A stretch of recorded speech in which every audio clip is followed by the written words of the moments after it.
Bonsoir à tous et bienvenue dans cette dernière de la feuille de match, dernière de la saison bien évidemment. Avec moi comme chaque jeudi, la fine équipe est présente.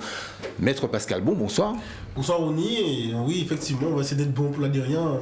Il y a encore un challenge et une envie d'être bon. Patrice Basile est également présent. Bonsoir Patrice. Bonsoir, oui, on est un peu triste de faire la manière, mais enfin bon, c'est pour mieux repartir, mieux rebondir. C'est ça, exactement. Et puis Guillaume Michaud est là également. Bonsoir Guillaume. Bah pareil, même sentiment, un peu triste, et puis l'été va être calme en plus, donc vivement la saison prochaine. Notre invité n'est pas un joueur des Los Angeles Lakers, mais bien Jean Bichara, agent de joueur. Il a d'abord été gardien de but et là aujourd'hui il est agent de joueur. Bonsoir Jean. Bonsoir Ronny, bonsoir tout le monde, et ça fait plaisir d'être là pour la dernière. Ah bah, j'espère que vous êtes venu avec le champagne que nous allons sabrer, ou le madras que nous allons sabrer. En fin d'émission, les amis, bien évidemment, on va parler de football, mais également de gros sous avec la grille du Loto-Foot Paris Sport du numéro 31, donc du samedi 21 mai 2022. Il faut valider votre grille avant 14h40. Elle vaut 500 000 € pour peu que vous ayez les 14 bons pronostics. Elle n'est pas évidente parce qu'il y a beaucoup de matchs en jeu au cours de cette dernière journée de Ligue 1 notamment. Maître Pascal Bon, vous aurez un client à défendre, et non des moindres. Il s'agit d'Idrissa Gueye, le joueur du Paris Saint-Germain accusé d'homophobie. Eh bien, je vais essayer de trouver la bonne mesure entre le coup de gueule et la modération, mais ça sera certainement non coupable. Non coupable. L'actualité du football, messieurs, nous fait parler de la finale de la Ligue Europa, finale qui s'est disputée ce mercredi du côté de Séville. Et oui, Séville qui a encore une fois accouché d'un match nul et d'une séance de tir au but pour une finale de compétition majeure. On se rappelle de 82 avec ce match de l'équipe de France. On se rappelle également d'autres grands événements qui se sont déroulés à Séville, mais toujours avec ces penalty à la fin de la rencontre, et là ça a encore été le cas, et une séance de tir au but qui a été favorable à l'Eintracht de Francfort d'un certain Kevin Trapp. Ah ben tu vois, fallait que je la fasse quand même. Tu l'as fait avant moi. Oui, la palme dans ce match-là, parce que j'ai trouvé, bon, je sais pas si vous pensez comme moi, mais que ça arrivait un peu comme un cheveu sur la soupe dans le calendrier en fait. On sent pas qu'il y a eu une montée en puissance en disant waouh, je m'assois pour regarder la finale de la Ligue Europa. Je sais pas, peut-être qu'il n'y a pas trop de calendrier. Il y a un truc qui me gênait, c'est qu'ils ont fait l'Europa League, on fait la finale de conférence, qui fait une coupe en dessous, et après ils refont la finale de séance. Donc je comprends pas, le calendrier un peu bizarre. Voilà, c'est ça. Mais la palme, comme disait Ronny, aux gardiens, les deux gardiens de ce match-là, ceux qui ont brillé, et surtout Kevin Trapp, énorme. Et puis il parle mieux français depuis qu'il est à Francfort. C'est vrai. C'est encore un clin d'œil au PSG, puisque encore une fois, un ancien du PSG un ex se retrouve avec une coupe dans les mains, et le PSG toujours pas, donc c'est vrai que c'est un petit peu le clin d'œil, un petit peu farceur de cette histoire, après Ebry, après la Trapp maintenant qui devient champion d'Europe à son tour. Emery, Truel, David Luiz, il y en a quelques-uns, Gamero. Pour lui un peu, parce qu'il bien fait sûr. incroyable, la 118e. C'est clair, c'est l'arrêt du match, c'est la balle de match. Alors on a voulu récupérer des gardiens top niveau justement pour nous assurer que dans les grands matchs on puisse tenir compte de ça, et puis finalement c'est eux qui nous trahissent. Là vous en avez deux pour le coup. C'est peut-être ça le problème d'ailleurs. D'ailleurs, meilleur gardien de Ligue 1 alors qu'il n'est même pas gardien de son équipe. On parle même de Nkoukou qui revient d'ailleurs à Paris, alors qu'on l'a viré il y a 4 ans en disant bon celui-là il ne vaut pas les meilleurs. Voilà, c'est erreur de casting à chaque fois. Effectivement. La patience n'est pas une vertu parisienne, on dira. Messieurs, nous allons de suite rentrer dans le vif du sujet avec cette grille qui va s'afficher sur votre écran. C'est la grille numéro 31 du Paris Sport Loto-Foot 15. Il y a 14 rencontres à gagner. Il faudra la valider, je le rappelle, avant samedi 21, pas 28. Il faudrait qu'on revoie le synthé. Samedi 21 mai à 14h40 précise. Et avec ces 14 rencontres que je vais vous citer, Marseille-Strasbourg, Lens-Monaco, Lille-Rennes, Nantes Nantes, Saint-Etienne, Reims, Nice, Clermont, Lyon, Paris Saint-Germain, Metz, Lorient 3, Angers, Montpellier, Brest, Bordeaux, Fiorentina, Juventus de Turin, Arsenal, Everton, Liverpool, Wolverhampton et le FC Barcelone qui accueille Villarreal. Match numéro 1 et qui intéresse au premier chef notre ami maître Pascal Bon, Marseille-Strasbourg. Marseille qui est invaincu depuis 14 rencontres face à Strasbourg.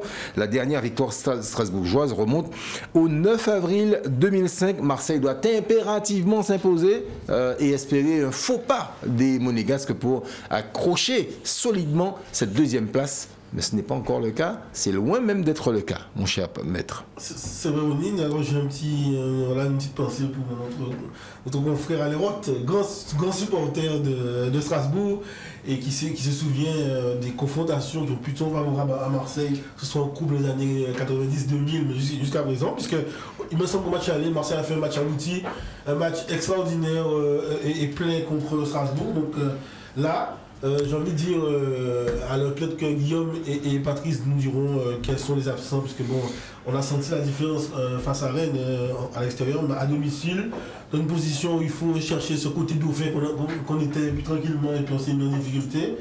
On verra tout à l'heure, on parlait de Monaco tout à l'heure, donc moi, à mon sens, il faut que Marseille gagne à domicile.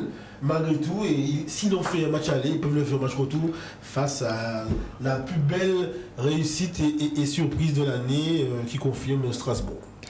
Ce qui caractérise cette grille, cette dernière grille de l'année, c'est qu'il y a une partie des matchs qui sont effectivement avec de forts enjeux, comme Marseille-Strasbourg, et puis d'autres qui n'ont aucun enjeu du tout. C'est ce qui va rendre les pronostics compliqués. Alors pour Marseille-Strasbourg, il n'y a pas de 36 solutions. C'est la finale des finales pour Marseille. Marseille peut tout gagner ou tout perdre. Donc soit elle récupère sa place de dauphin pour la C1, et donc tout va bien pour elle, et puis sinon elle peut se retrouver 5e, et puis voilà. Donc c'est un match capital, avec malheureusement à un moment donné où l'équipe n'est pas au mieux, parce que fatiguée, parce que des absents, parce que Payet pas là, parce que Saliba absent, et du coup ça rend ce match encore plus tendu, encore plus indécis. Bon, bien sûr, on peut considérer que comme Strasbourg n'a rien à jouer, à part une coupe européenne, Marseille va vraiment donner tout ce qu'elle a au fond du cœur pour satisfaire ses supporters. En tout cas, ça va être un match palpitant, intéressant à suivre. Donc moi, en tant que pronostiqueur, je vais mettre Marseille gagnante. Parce que je crois que Marseille, c'est une équipe qui sait se relever ses manches quand il faut. Donc ça va être un match compliqué, mais je pense que Marseille va s'en sortir. Donc je mets Marseille gagnant sur ce match. Oni, vous l'avez souligné pour toute l'année. C'est une première. La première fois que Patrice met Marseille gagnant. Il fallait soulever une coupe pour ça. Ah, oui. Pour la dernière de l'émission, c'est une première. Voilà. Alors, qu'est-ce qui se passe, Patrice? J'ai bien ma critique, je sais pas. Non, moi je pense que Marseille, ils vont jouer avec un écouteur, je pense, dans les oreilles pour savoir qu'est-ce qui se passe sur les terrains de Rennes et le match de Monaco-Lens. Donc moi je préférais jouer en double parce que je me dis peut-être qu'ils vont jouer en fonction de ce qui se passe de l'autre côté. Mais je vois pas Strasbourg l'emporter au Vélodrome, c'est quand même compliqué. Malgré l'absence de Payet, je vois Marseille l'emporter pour assurer au moins une place parmi les 3 premiers. Et deuxième, ce serait le top. Donc j'ai mis le 1 et le N tout simplement, victoire à domicile ou match nul. Jean ? On a bien vu que Marseille, ça fait plus d'un mois qu'ils ont plus de jus, hein. Ils sont cuits, mais là cette dernière journée au Vélodrome comme ça, une finale à domicile avec tout le public, je pense qu'ils sont obligés de gagner et ils vont trouver les ressources pour le faire. Et je pense aussi que s'ils gagnent ce match, je vais un peu anticiper sur le prochain match de la grille, mais ça va être dur pour Monaco d'aller gagner à Lens. Donc je pense que si Marseille gagne ce match, ils peuvent reprendre leur deuxième place. Donc vraiment, à domicile, pour moi, je vois Marseille gagner. Moi, pour le coup, je ne l'ai pas dit tout à l'heure, mais je vois une victoire de part et d'autre. Je pense que les Strasbourgeois peuvent faire en quoi à Marseille, si jamais Marseille se montrait trop fébrile, puisque ça peut être le cas. La fébrilité peut gagner le camp Marseille. Mais en tout cas, je ne souhaite pas une défaite des Olympiens, bien évidemment. Match numéro 2, on part à Lens. Lens qui reçoit l'AS Monaco. En championnat, messieurs, Monaco reste sur une série de 3 matchs sans victoire face à Lens, mais les Monégasques ont remporté la dernière confrontation à Bollaert, et c'était en Coupe de France. Moi, pour le coup, pas de victoire de Lens, victoire de Monaco ou encore match nul. Oui, par rapport à mon équipe de cœur, forcément, je serais lucide sur le niveau actuel de Monaco qui pourrait l'emporter à Lens. Mais vu le niveau aussi de Lens cette année et ce qu'elle a pu produire, je tape plus sur un match nul. un match nul qui serait avec début, ce ne sera pas un match nul avec un 0-0, mais plutôt peut-être un 2-2 ou un partout. Hein. Je sens que Monaco voudra forcément appuyer, mais que Lens ne laissera pas filer un peu les joueurs vers la gagne du côté monégasque. Donc, logique, possibilité par rapport à l'enjeu comme Marseille de gagner pour Monaco, mais aussi un match nul. Mais voilà encore un match avec enjeu, fort enjeu, hein, puisque Monaco tient son destin en main. Si Monaco gagne ce match, effectivement, ils sont seconds. Et ils ont toutes les raisons de croire à ça, puisqu'ils sont sur une série de 10 victoires, enfin 9 victoires consécutives. Et s'ils gagnent ce match, ce sera leur 10e. Avec une remontada incroyable. Ils étaient 14e à une certaine époque. Donc, je ne pense pas qu'ils vont s'arrêter à quelques mètres du bol de Sangria, comme on dit. Hein. Je pense que là, ils vont tout donner sur un match où Lens n'a plus rien à aller jouer, ou quasiment pas. Sinon, une coupe européenne. Mais franchement, quand on voit le potentiel de Monaco, la manière dont ils sont revenus de 2-0 à 3-2 ou 4-2 contre Brest, ils ont faim. Donc, et puis surtout, il y a Ben Yedder aussi qui veut battre Mbappé hein, dans le challenge des meilleurs buteurs. Donc, moi, j'ai mis évidemment Monaco vainqueur, mais quand même un petit nul au cas où, parce qu'on a déjà vu Monaco rater des matchs. Et c'est vrai que c'est un peu ce qui les caractérise, c'est qu'ils sont capables de rater des matchs, même les plus importants. Donc voilà, moi je dirais victoire de Monaco ou nul, si vraiment Lens se montre à la hauteur. Je ferai un peu une analyse similaire à Patrice. Monaco est effectivement sur une excellente dynamique. Après, là, c'est un déplacement très compliqué à Lens, comme Marseille qui accueille Strasbourg. Donc, ça aura vraiment 2 matchs où je pense que les téléphones ils vont marcher. Et ça va jouer, je pense, en fonction du résultat sur le terrain. Donc, pareil, je mettrais soit un nul, soit une victoire de Monaco à l'extérieur qui a besoin de ça pour finir dans les 3 premières places ou même la 2e place. Alors moi je pense que ça va être compliqué pour Monaco d'aller gagner à Lens qui quand même joue encore l'Europe parce qu'ils peuvent doubler Strasbourg qui va à Marseille. Et Monaco, est-ce qu'ils vont faire 10 sur 10? Ils sont à 9 sur 9, là une série incroyable. J'ai vu une déclaration de Seko Fofana qui a dit qu'il ne va pas s'empêcher de priver Monaco de la Ligue des Champions vu que Monaco les avait empêchés de jouer l'Europe la saison dernière. Donc je pense que Lens va vraiment jouer ce match à fond, la dernière à Bollaert. Pour moi je vois Lens ou nul. Match suivant, match numéro 3, on reste dans le Nord avec ce Lille-Rennes. Là aussi match à enjeu, Rennes qui n'a plus gagné depuis le 24 mai 2019. Lille qui surfe donc sur une série de 5 matchs sans défaite. Les Rennais n'ont plus gagné à Lille, tenez-vous bien messieurs, depuis le 17 janvier 2018. Je m'arrête au beau milieu, pour moi ce sera le match nul. Regardez aussi l'historique des rencontres entre les deux formations pour vous faire une idée, amis téléspectateurs. Et je laisse la parole à Maître Pascal Bon. Oui, moi je resterai peut-être sur ce qu'on n'a pas évoqué tout à l'heure, c'est les résultats des trophées LNFP où ce match-là représente la passation de pouvoir entre, il me semble, de mémoire, l'ancien lauréat, donc meilleur entraîneur de 2021 et celui de 2022, et Galtier qui passe à Genesio et Genesio le mérite. Donc, quoi de plus intéressant pour les joueurs de Genesio de pouvoir donc célébrer ce titre qui est mérité, parce qu'on pourrait en parler aussi de Stéphane, même Sampaoli, voilà, Camboy aussi. Bon, moi je pense qu'il y a eu consensus autour, parce que c'est les entraîneurs même qui votent pour leur lauréat, donc je pense que les Rennais qui ont été très prolifiques, ils ont eu des passages à vide, mais quand ils marquaient, ils dépassent tout le monde. Comme le PSG, mais ils ont plus 42, ouais, ils sont juste derrière le PSG. Ils sont largement au-dessus au niveau but pour. Donc je pense que ce serait une raison pour, comme dit le prompteur, le gâchis de Lille cette année qu'on a connu en Ligue des Champions puis se retrouver dans le ventre comme nous, maintenant 10e. Donc pour moi, victoire à l'extérieur nette de Rennes. Oui, pour moi, il y a un contraste saisissant entre les deux équipes. D'un côté, on a effectivement Lille qui a raté sa saison, on peut le dire. Le champion de France n'a pas honoré son titre. Et de l'autre côté, Rennes qui nous a prodigué un football champagne, on va dire, un football magnifique. On s'est régalé à aller voir jouer sur certains matchs. C'est vrai que la triplette Terrier, Laborde, Bourigeaud est impressionnante à voir. Ça combine bien, ça combine même mieux que des équipes comme PSG presque. Et donc, je crois qu'ils méritent la place où ils sont. Et je pense que sur ce match-là, ils vont gagner parce qu'ils ont un enjeu, c'est d'aller en Coupe d'Europe aussi. Et donc, ils ont les moyens de le faire. Donc, pour moi, j'ai mis Rennes sans discussion. Non, moi je vais revenir un peu sur la semaine dernière. Matt Le Buzz il a annoncé que Rennes c'était l'équipe qui jouait le mieux au foot en Ligue 1. Bah, en fait je crois qu'il a raison. Clairement depuis le début de saison, le nombre de buts qu'ils marquent et la manière dont ils jouent font que voilà, ils ont éclipsé un peu le PSG en termes de jeu. Et je pense que ce serait pour moi mérité à la fin de saison voilà, qu'ils puissent au moins gagner ce match et espérer un faux pas de Marseille a priori. Donc voilà, pour moi ils gagneront et ils regarderont de l'autre côté avec leur téléphone pour voir s'il n'y a pas un contre-coup voilà, des équipes concurrentes. Ce serait un beau pied de nez quand même que Julien Stéphan offre la Ligue des Champions à Rennes avec une victoire de Strasbourg. Ce sera beau.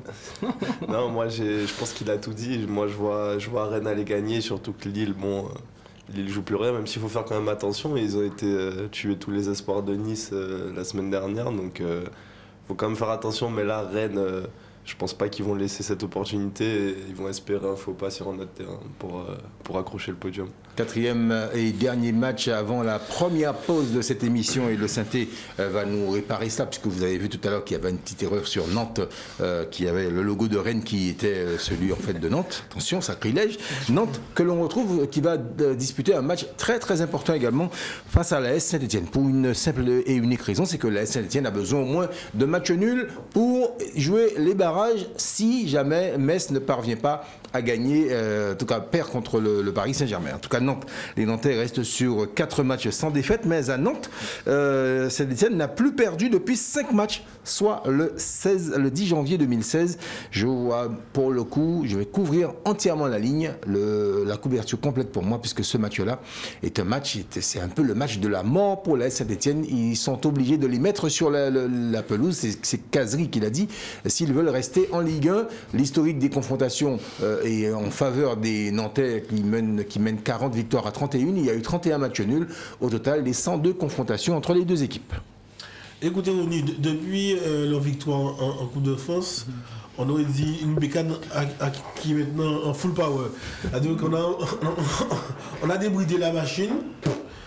Et je vois pas comment, même si c'est un enjeu pour Saint-Etienne, Nantes va être moribonde face à Saint-Etienne et va laisser. En plus, on a discuté beaucoup ici de la sous-estimation du gardien de Nantes qui pourrait être aussi le meilleur gardien de l'année, Lafont. Et par rapport au nombre de minutes qui passent par rapport à Donnarumma sur le terrain. Donc je vois pas comment Lafont va se laisser Cazerie faire la fête. Et malheureusement, c'est un moment sur la dernière mission, mais je vois bien nos 3 clubs mythiques, Metz, Saint-Etienne et Bordeaux descendre. Il faut commencer à y croire. La mort, elle est là, hein, la mort, elle arrive la mort. Donc au pire, pour un petit panache, peut-être un match nul. Mais je vois pas pour autant cette scène gagnée à Nantes. Donc au mieux match nul et puis au pire ce sera une victoire de Nantes pour mettre cette Etienne. C'est pas demain, c'est pas hier, c'est aujourd'hui. Vas-y Voilà. Pascal. Je suis d'accord avec Pascal si on n'avait pas Dupraz comme entraîneur de Saint-Etienne. Mais comme Dupraz nous a déjà fait le coup plusieurs fois, que ce soit pour Évian, que ce soit pour Toulouse, et de faire en sorte que les joueurs se surdimensionnent, s'explosent sur le terrain, je crois qu'il y a peut-être un espoir sur Saint-Etienne. Alors il y a aussi autre chose qu'il faut voir sur ce match, et Jean ne me contredira pas, c'est que c'est un match électrique. Nantes et Saint-Etienne ont toujours été des rivaux historiques. Et je pense que Nantes aurait bien aimé être l'équipe qui va faire descendre Saint-Etienne en seconde division, enfin en Ligue 2. Et c'est vrai que c'est un match particulier, parce que dans les années 80, 90, les deux clubs se haïssaient. Et je pense que c'est encore un peu le cas. Donc c'est vraiment un match très très fort en jeu. Et donc voilà, d'un côté il y aura Saint-Etienne qui va jouer la peur au ventre, et d'autres qui a tout gagné, ce qu'il voulait gagner cette année, qui est sur un petit nuage et qui n'a aucune pression. Donc ça va être très compliqué pour Saint-Etienne, mais pourquoi pas un petit miracle comme c'est arrivé plusieurs fois avec Dupraz, un peu comme Deschamps, il a un petit peu une sorte de petite chance qui perce derrière lui, et puis voilà, pourquoi pas. Bon, je serais vraiment très très triste de voir Saint-Etienne descendre, donc j'espère que Saint-Etienne va gagner, donc j'ai mis Saint-Etienne gagnante. Mais j'ai quand même assuré avec un petit nul, on ne sait jamais, en tant que parieur. Je compte aussi sur mes intérêts. Ouais, c'est vrai que je m'attends à un match très électrique. D'un côté, on va avoir une équipe commando de Saint-Etienne qui va arriver avec, je pense, beaucoup d'agressivité. Et puis Nantes qui est un peu sur son petit nuage après la victoire en Coupe de France, en sachant qu'en plus, ils sont à domicile, ils vont vouloir faire plaisir à leur public. Surtout un public qui est très présent ces derniers temps du côté nantais. Donc pas facile à pronostiquer. En plus, on a quand même un sacré avantage niveau gardien côté Nantes. Côté Saint-Etienne, c'est vraiment pas terrible. Donc je vais jouer ça passe ou ça casse pour Saint-Etienne. Soit ils gagnent et effectivement ils arrivent à se sauver, soit c'est la fin et ils seront en Ligue 2. Donc le 1 ou le 2 pour moi. Bah, moi je pense que en vrai Saint-Etienne il leur faut un nul je pense vu que Metz va à Paris. Mais je les vois même pas faire un nul à Nantes hein, qui veut finir sa saison en beauté, cette saison magnifique. Et Patrice l'a dit tout à l'heure, il y a une forme de rivalité. Et comme Barry l'a dit aussi, il va pas donner de faveur. Donc Saint-Etienne pour moi ils ont trop gâché. La semaine dernière ils pouvaient s'assurer d'être au moins barragistes en recevant Reims chez eux. Ils perdent, ils font même pas un nul. Pour moi ils vont le regretter et moi je vois Nantes gagner. Merci messieurs pour cette première partie d'émission. On se retrouve tout à l'heure et promis on ira sabrer le champagne.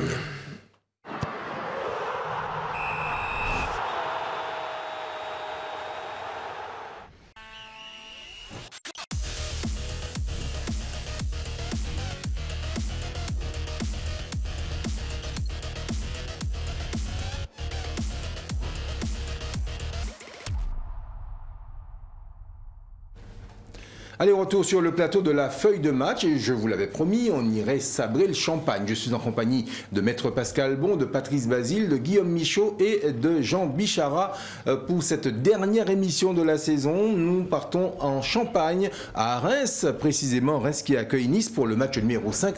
Voilà deux équipes qui restent sur 4 matchs, mais 4 matchs nuls consécutifs. Nice n'a plus perdu depuis le 19 janvier 2019 et Reims n'a plus gagné depuis le 11 août 2018. Pour le coup, match nul pour moi, ou encore victoire des Niçois à l'extérieur. L'historique des rencontres donne, somme toute assez équilibré. Il y a 28 victoires niçoises, 24 pour Reims et 21 matchs nuls. Pascal Bon.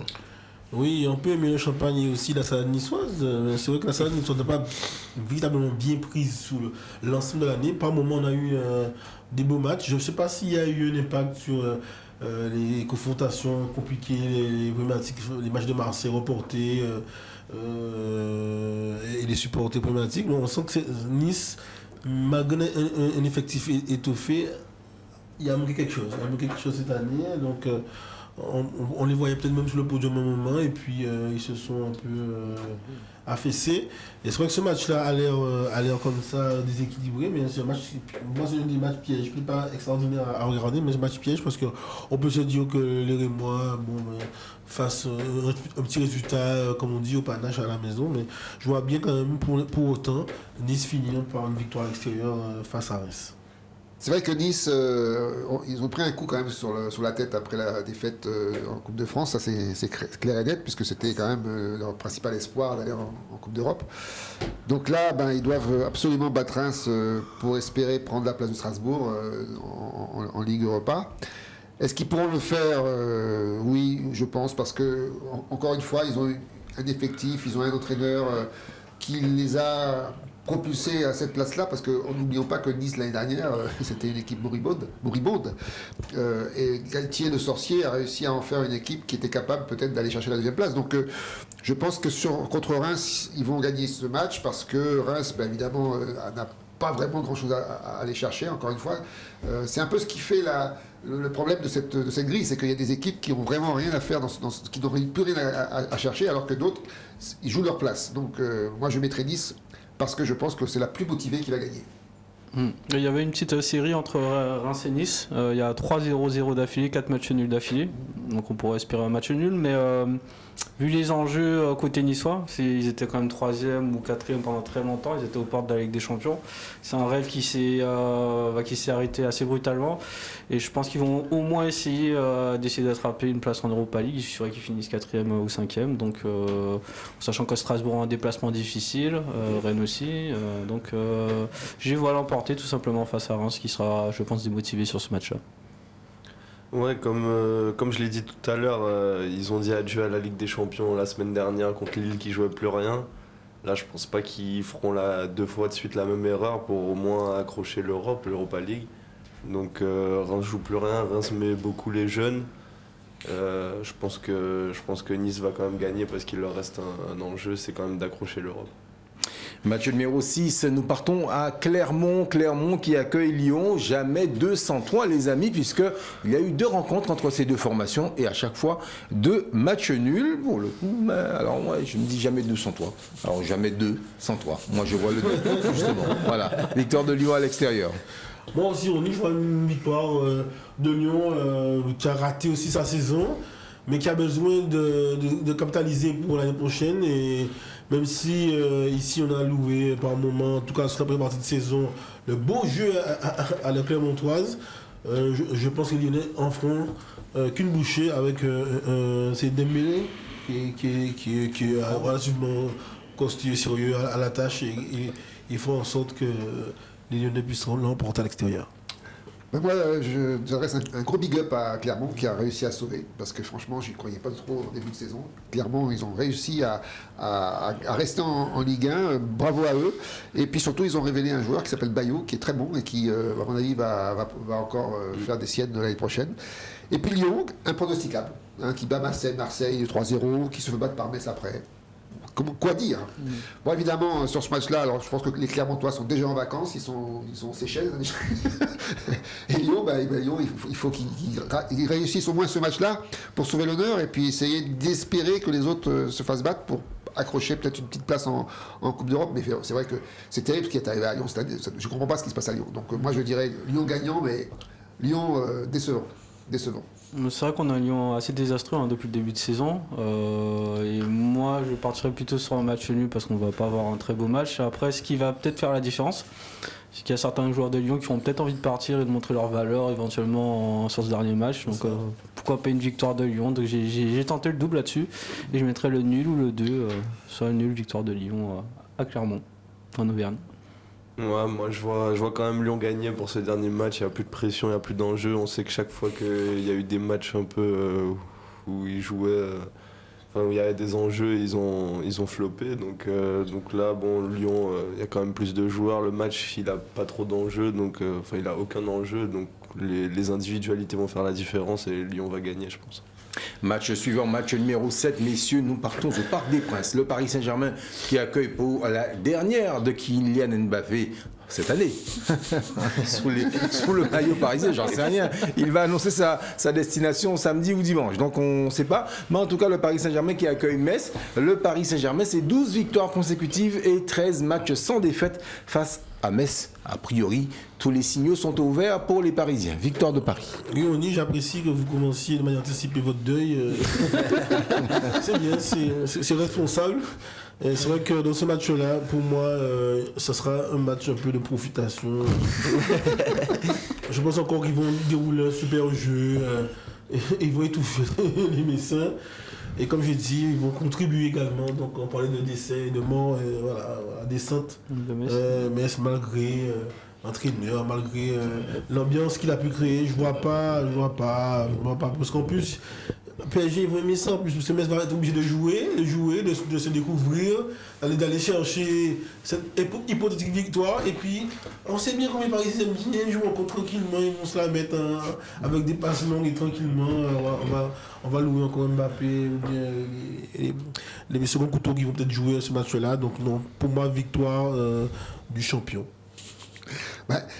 Les pauvres Messins qui se retrouvent avec un PSG en face pour leur dernier match de survie. Franchement, c'est pas de bol quand même. Surtout que, comme vous l'avez dit, Ronny, si Kylian Mbappé s'en va, il voudra se faire plaisir dans son jardin face à ses supporters pour fêter le titre, puisque quand même, faut pas oublier qu'on est champion et que le PSG est champion et qu'il y a un titre à fêter, et donc chez eux.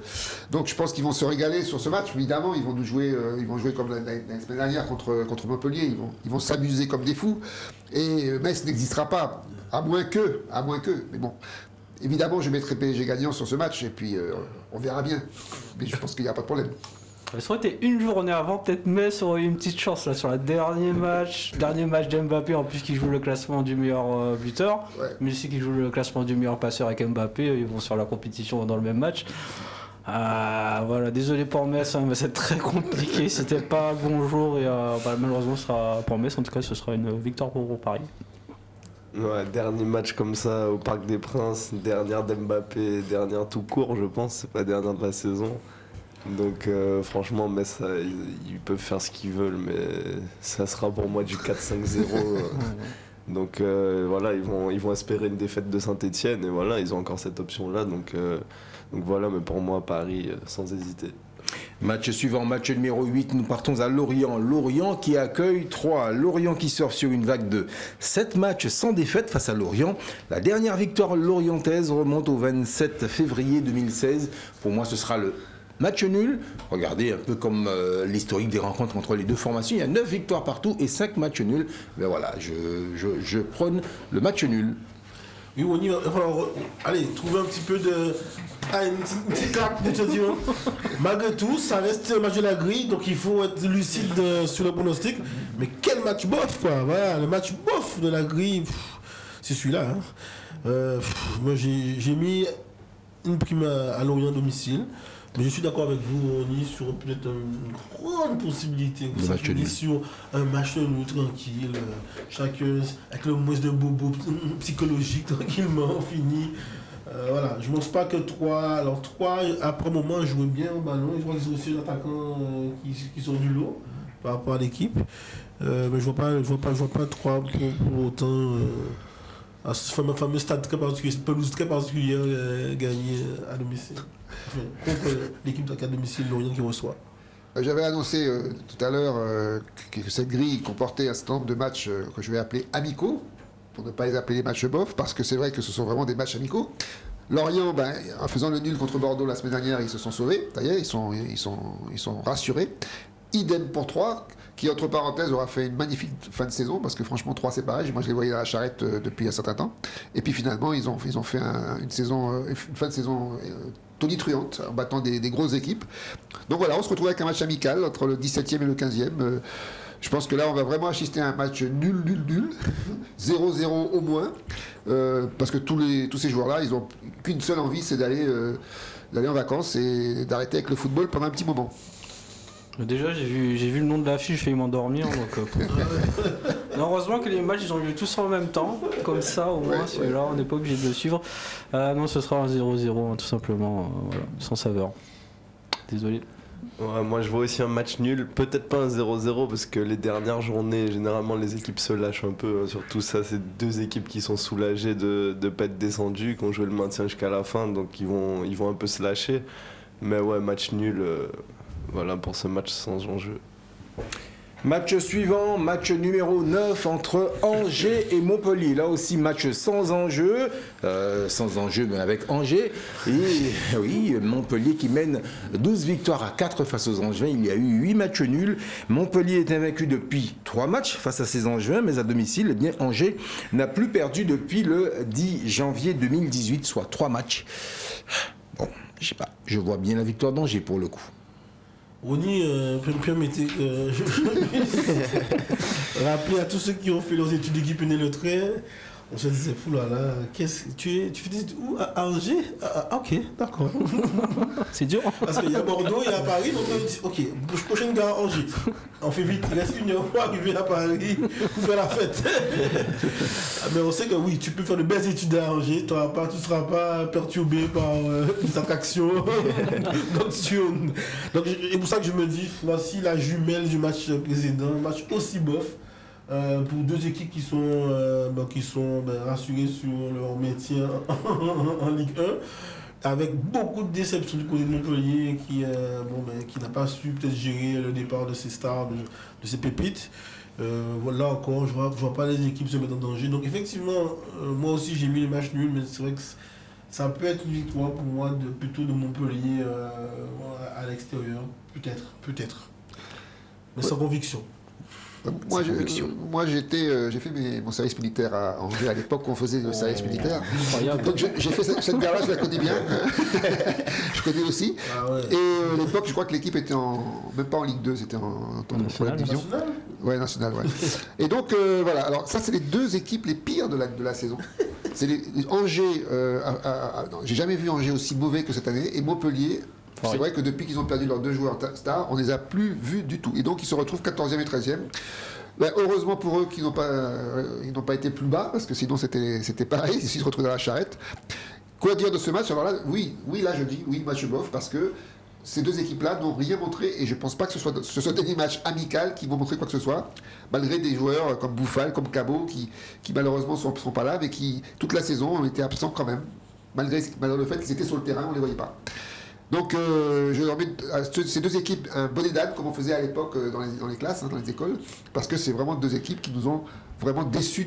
Donc match nul, là encore, sur ce match pour moi. Le synthé parle du rêve américain. Non, c'est pas le rêve américain, je suis désolé. C'est le rêve de la campagne française. Hein. Bon, je crois que non, mais le rêve américain parce que le repreneur d'Anton. Non, c'est la petite blague, mais voilà, non, ce sera un match. On l'attend pas ce match-là, tout simplement. Ouais. Donc, pareil, ce sera un match nul avec très peu de buts selon moi. Ouais, je sais même pas quoi dire sur ce match. Qui sert à rien, mais ouais, match nul. Match nul sans hésiter. Tu prends le train. Ouais, voilà, je prends le train direct. Match nul et bof, on dira. Voilà, comme ça, Patrice Basile aura raison. Les amis, merci. On va se retrouver dans un court instant. On marque une petite pause, une petite page de publicité. Et puis on se retrouve tout à l'heure pour un autre match très important. Vous allez voir celui-là, il va valoir son pesant d'or. Et il y en a un qui risque de boire le calice jusqu'à la lie. A tout de suite.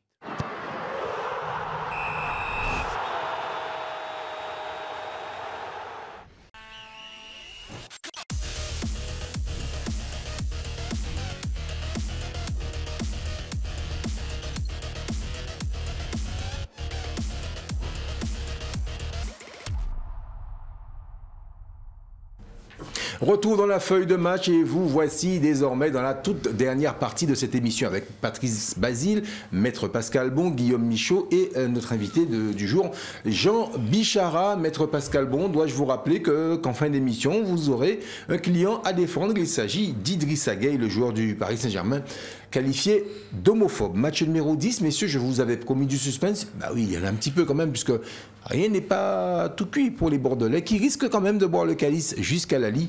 Bordeaux qui se déplace à Brest, c'est bien ça? Exactement. Ils vont devoir baisser pavillon. En termes automne, je vois pas. Là encore, surtout que Brest reste sur une série de 3 victoires d'affilée. Je ne vois pas Brest laisser Bordeaux faire le show à domicile. Pour moi, c'est vraiment la dernière séance. C'est vraiment un match qui va être, on va dire, peut-être intéressant parce que peut-être que Bordeaux va marquer, mais ça va finir sur un match nul à la fin. Ils ont une trop mauvaise défense pour que Brest n'en profite pas. Je ne vois pas en tout cas une victoire de Bordeaux, même si l'enjeu, l'espoir, le suspense, tout ce qu'on veut, je n'y crois plus depuis au moins 4 émissions. Vous ne m'entendrez pas faire les louanges d'une victoire à la bordelaise. Donc oui, le calice, oui. Je ne sais pas pourquoi on dit que Bordeaux n'est pas déjà en Ligue 2, parce que pour qu'il puisse se sauver, il faut qu'il batte Brest 12-0. Je ne sais pas comment c'est possible. Au Pérou, ça a dû déjà exister, en Coupe de France aussi, mais là... Ou alors que Metz part 12-0 contre Paris, et que voilà, mais bon, c'est compliqué. Voilà, donc, tout ce que peut faire Bordeaux, c'est finir... Mathématiquement, ce n'est pas fini, messieurs. Voilà, c'est ça, c'est comptablement... Voilà. Même Guillaume, quoi, par contre, on va les interviews de Guillaume. Comptablement, on peut encore espérer pour Bordeaux qu'ils puissent faire quelque chose. Bon, la seule chose qu'on peut leur espérer, c'est qu'ils finissent sur une victoire, tout simplement. Parce que Brest, c'est pareil, n'a plus rien à gagner. Quoique, avec Brest, il y a eu des séries avec et des séries sans. Ils ont été capables d'enchaîner 3 victoires de suite et puis après 2 défaites. Donc, oui, bon, je crois que Bordeaux, franchement, pour leurs supporters, pour tous ceux qui aiment ce club, pour Marius Trésor, ça serait bien qu'ils gagnent ce match. Et qui partent en beauté en se disant, bon bah là, comme a dit, je ne sais plus qui c'est, Matt Lebez hier, la semaine dernière, qui a dit, bon bah, autant qu'ils descendent et puis qu'ils revoient tout ce qu'il y a à revoir et qu'ils reviennent encore plus fort, quoi, voilà, tout simplement. Malheureusement, c'est comme il dit, le calice jusqu'à la lie. Oui, je suis d'accord, il faut arrêter le massacre là, hein, parce que bon, la semaine dernière, c'est vrai que j'ai tenté victoire de Bordeaux et nul. Bon, j'ai pas eu de tort parce qu'ils ont quand même fait nul.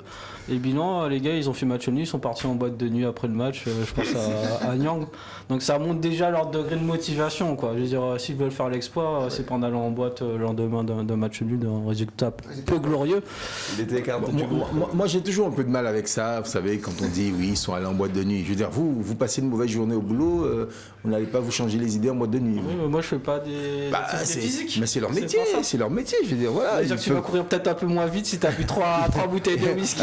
Votre patron vous a engueulé ou vous avez raté vous avez fait une connerie au boulot, ça vous dit pas d'aller en boîte moi, avec attendu des amis? la dernière journée, parce que la dernière journée sera mauvaise, ça c'est sûr pour moi. Pardon, il ne connaît pas les soirées. Il n'a pas fait les cailloux. Il n'a pas fait les cailloux, lui. Après, si t'es Ronaldinho, il n'y a pas de problème. Si t'es Romario, il n'y a pas de problème, tu fais ça. Mais voilà, il n'y a pas de Romario à Bordeaux, à ma connaissance. Il n'y a pas de Ronaldinho. Ça reste des êtres humains. Voilà. Des êtres non, mais humains. après, non, mais je comprends leur réaction, mais ça sous-entend que voilà, ils sont peut-être plus trop focalisés sur ce maintien-là. Je pense qu'ils ont lâché, mais je pense pas qu'ils pourront le faire. Donc pour moi, ce sera une victoire de Brest. Ouais, pour reparler de Mbaye Niang qui était en boîte, il avait déjà été écarté du groupe, c'est pour ça qu'il n'a pas joué, parce qu'il a été vu dans un five le lendemain. Il était avec Joe, le mec allait vite là. Mais ouais, pour parler du match, je pense que moi je vois Bordeaux couler jusqu'à la fin, à l'image de sa saison. Là, il n'y a plus rien qui va, les joueurs ils sont plus concernés, il y a quasiment que des joueurs en prêt qui je pense n'ont pas grand chose à faire de l'histoire du club et qui pensent qu'à leur avenir.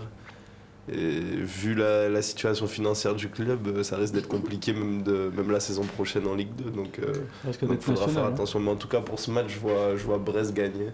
Parce que Bordeaux, voilà.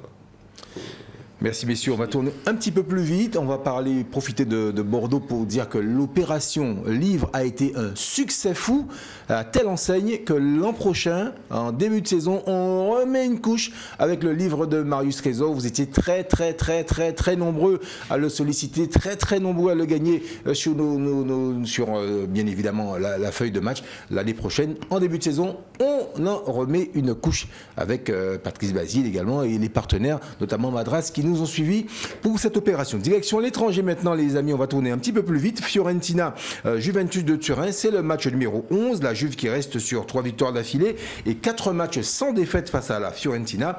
Les Florentins n'ont plus gagné à domicile depuis le 15 janvier 2017. C'est une dernière également. Je vois une victoire de part et d'autre parce que bon, il n'y a pas véritablement d'enjeu au cours de cette rencontre. 74 victoires pour la Juve, 33 pour la Fiorentina et 48 matchs nuls. Pascal Bon. Oui, sur ce match-là, Rouni et cher parieur, j'ai eu une petite difficulté parce que j'ai un match référence quand même pour la Flo. C'est face à la Roma qu'ils ont quand même battu à 2 semaines 2-0. Donc ça veut dire que c'est comme vous l'avez dit, une équipe qui peut parfois face au gros faire un bon résultat.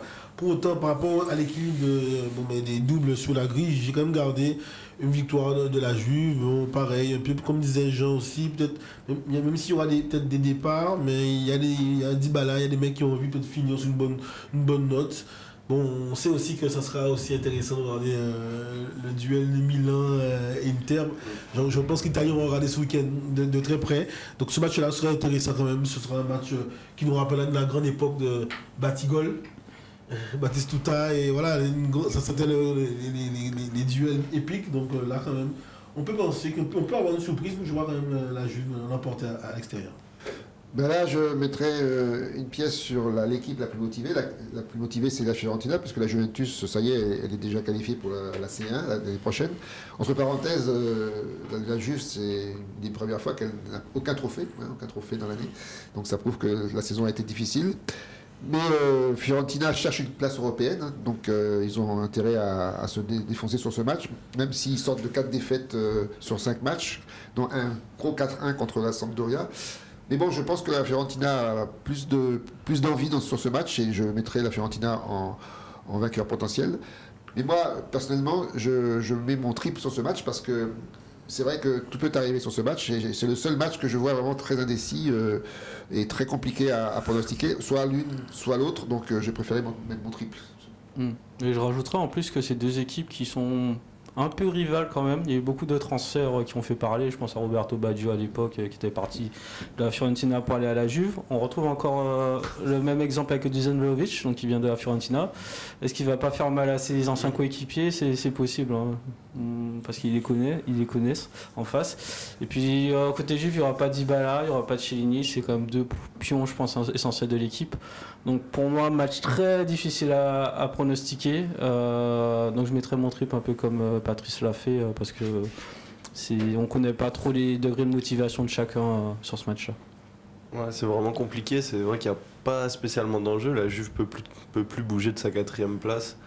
Donc après, c'est vrai que Vlahovic, il connaît bien ses anciens coéquipiers. Donc peut-être un léger avantage pour la Juve qui veut peut-être finir cette saison en beauté. Mais moi, je mettrais match nul ou Juventus. Match suivant, match numéro 12, on part en Angleterre. Arsenal-Everton. Everton, qui a remporté les 3 dernières confrontations.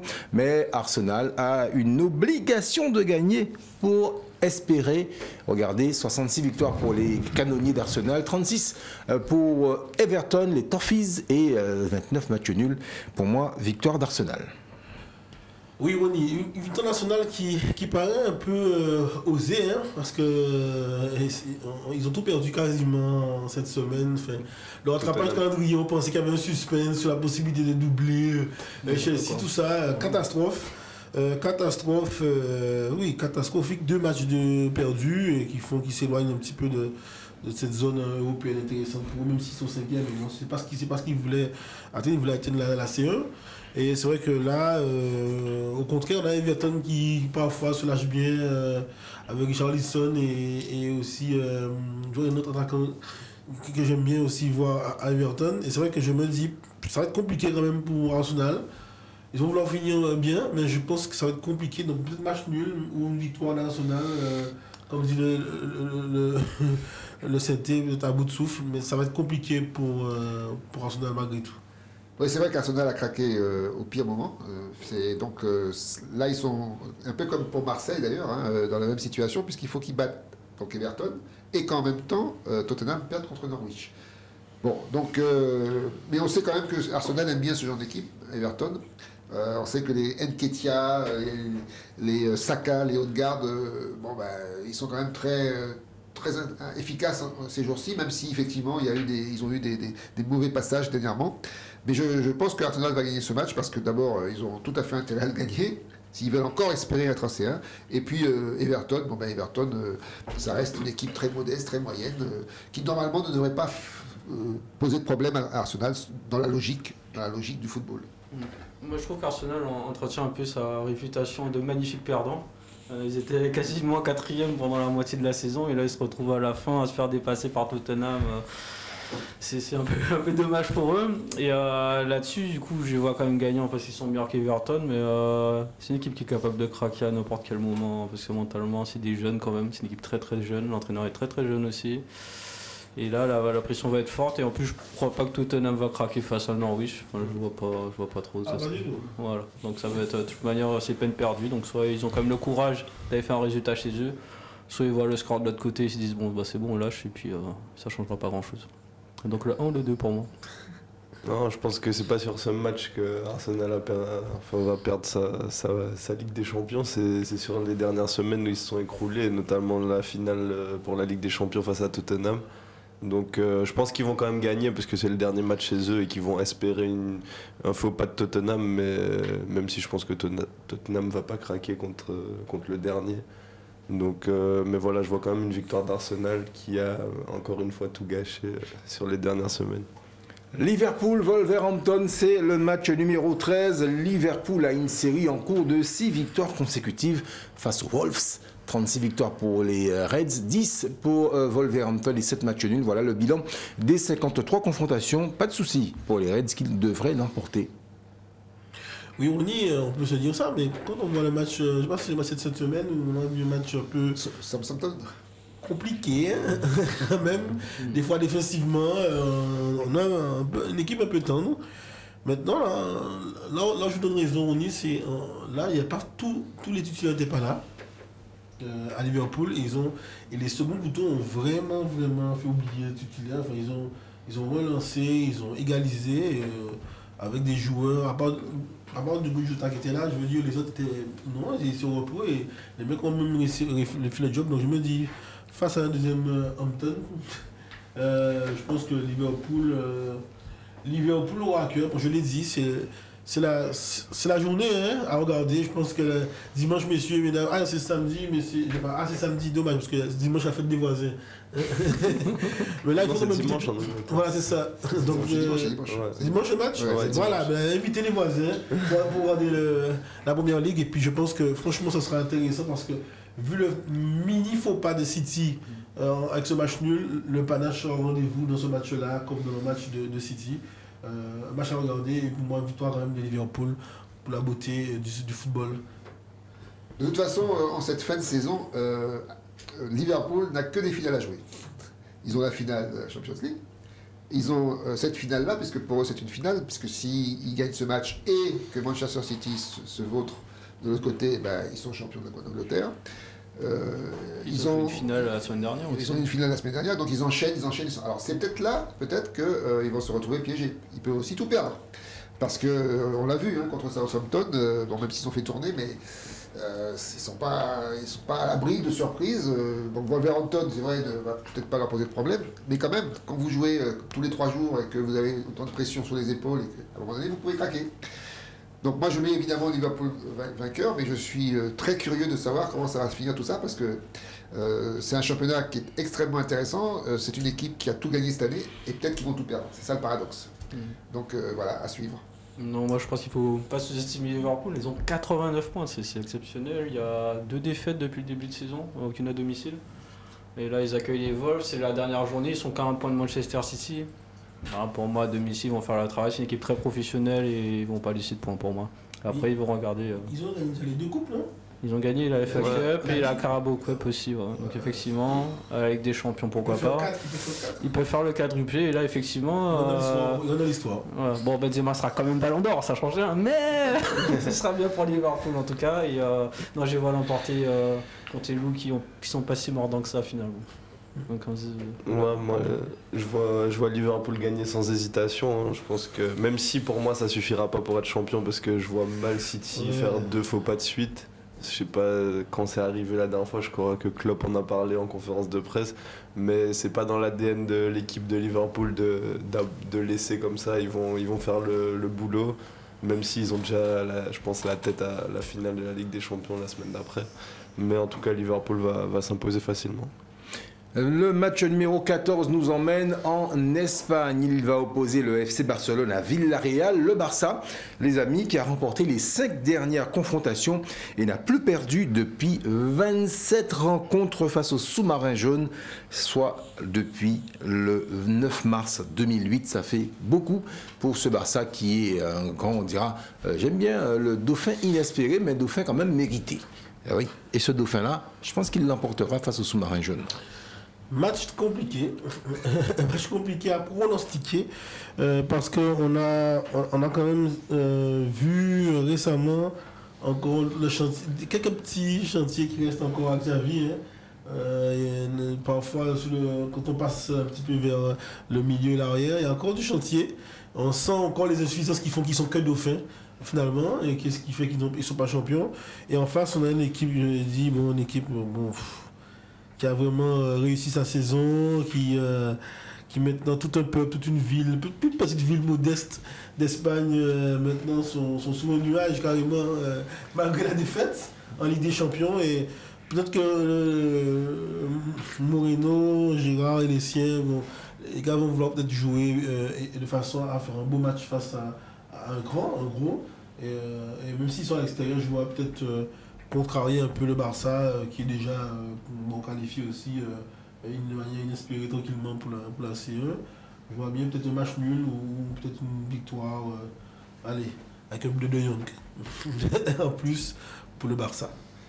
C'est vrai que c'est une mission réussie pour le Barça qui donc réussit à décrocher cette place en C1 qui était complètement inespérée au tout début de saison.